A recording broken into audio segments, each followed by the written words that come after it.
காசாவை தொடர்ந்து லெபனான் மீது இஸ்ரேல் தனது தாக்குதலை தீவிரப்படுத்தியுள்ளது.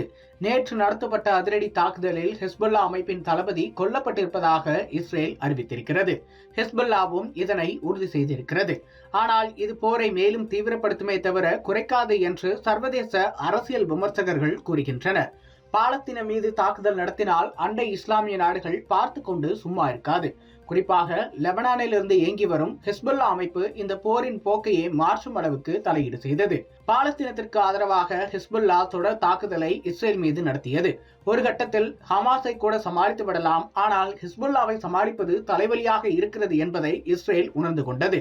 இந்த தாக்குதலுக்கு பதிலடி கொடுக்க தீவிர போரை அறிவித்தது இஸ்ரேல். இந்த போரில் இதுவரை 41,000க்கும் அதிகமான பாலஸ்தீன மக்கள் உயிரிழந்துள்ளனர்.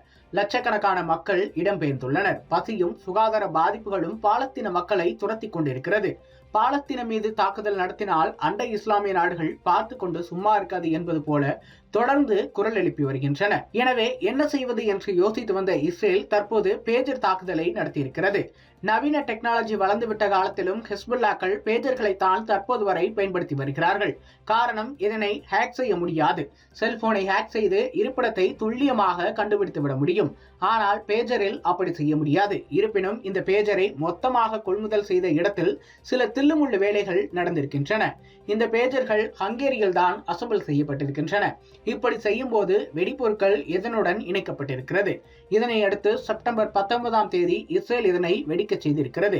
பேஜர் மட்டுமல்லாது வாக்கி டாக்கி, செல்போன், சோலார் பேனலுக்கு பயன்படுத்தப்படும் பேட்டரி என அனைத்தும் வெடித்து சிதறியுள்ளன.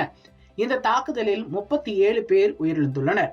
இந்த தாக்குதல் மூலம் ஹெஸ்புல்லா மீதும் லெபனான் மீதும் இஸ்ரேல் அதிகாரப்பூர்வ போரை தொடங்கியுள்ளது.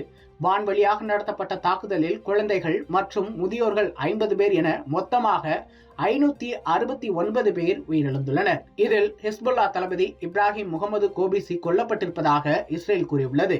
ஹெஸ்புல்லாவும் தளபதியின் மரணத்தை உறுதி செய்திருக்கிறது. அதேபோல் இந்த போர் புதிய கவலையை எழுப்பியுள்ளதாக ஐநா மனித உரிமைகள் ஆணையம் கூறியிருக்கிறது.